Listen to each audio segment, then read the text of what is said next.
Assalamualaikum warahmatullahi wabarakatuh. Hai teman-teman, perkenalkan nama saya Azrul Rahmat Rifai. Saya mahasiswa dari Prodi Teknik Informatika kelas B di Universitas Teknologi Sumbawa.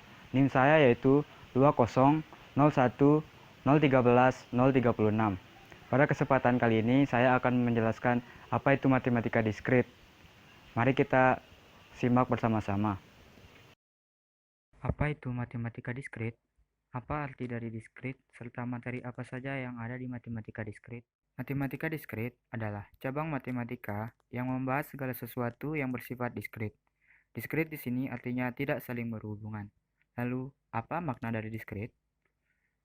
Benda bisa dikatakan diskrit jika ia terdiri dari sejumlah elemen berhingga yang berbeda atau yang tidak bersambungan. Contohnya seperti himpunan bilangan bulat atau integer. Diskrit juga mempunyai lawan kata, yaitu kontinu. Kontinu atau terus-menerus digambarkan sebagai kurva, sedangkan diskrit digambarkan sekumpulan titik.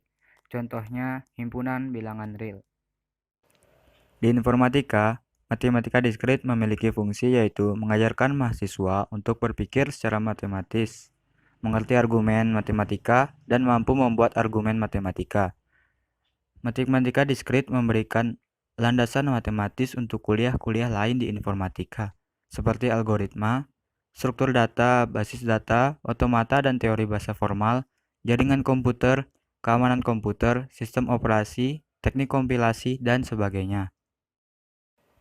Ada juga tujuan matematika diskrit yaitu: pertama, penalaran matematika, mampu membaca dan membentuk argumen matematika.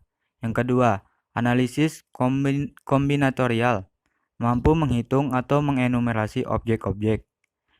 Yang ketiga ada struktur diskrit, mampu bekerja dengan struktur diskrit.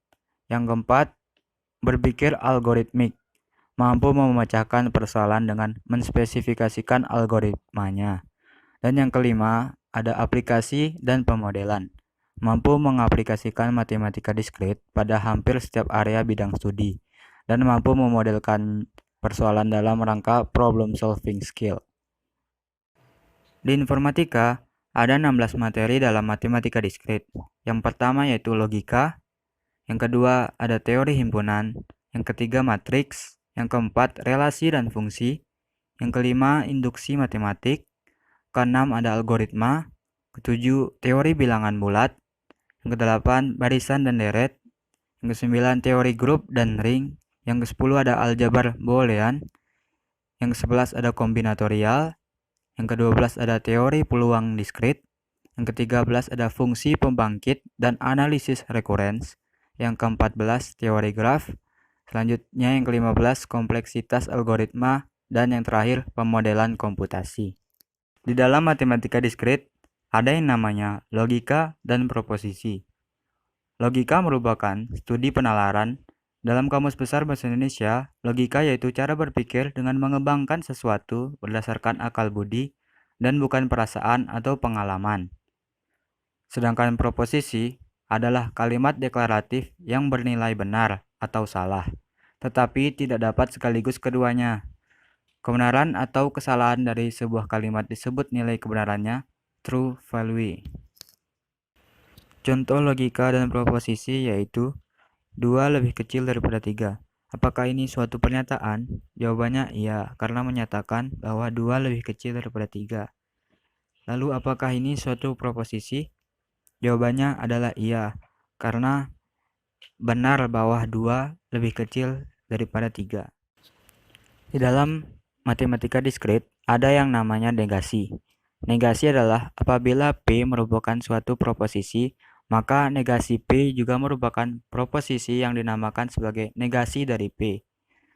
Tabel kebenaran negasi adalah jika nilai P adalah true, maka negasi P nilainya false.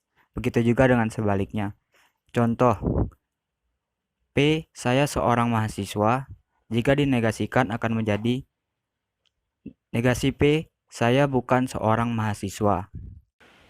Ada juga yang namanya konjungsi. Konjungsi apabila P dan Q merupakan proposisi, maka P konjungsi Q juga merupakan konjungsi adalah proposisi yang dinamakan sebagai konjungsi dari P dan Q. Tabel kebenaran konjungsi. Jika P bernilai true dan Q bernilai true, maka P konjungsi Ki nilainya true. Lalu jika P nilainya true dan Ki nilainya false, maka P konjungsi Ki nilainya false. Begitu juga dengan sebaliknya.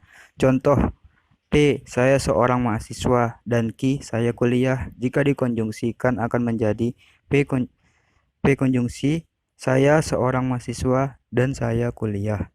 Selain negasi dan konjungsi, ada juga yang namanya disjungsi. Disjungsi adalah apabila P dan Q merupakan proposisi, maka P disjungsi Q juga merupakan proposisi yang dinamakan sebagai disjungsi dari P dan Q.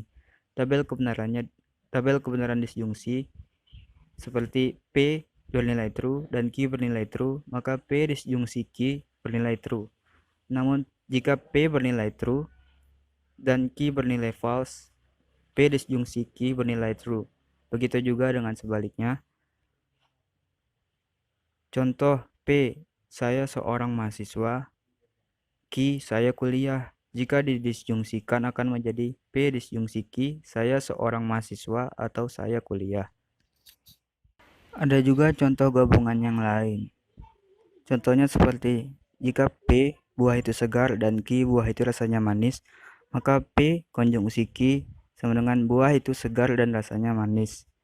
Ada juga jika negasi dalam kurung negasi P konjungsi Q, maka hasilnya akan tidak benar, buah itu tidak segar dan buah itu rasanya manis.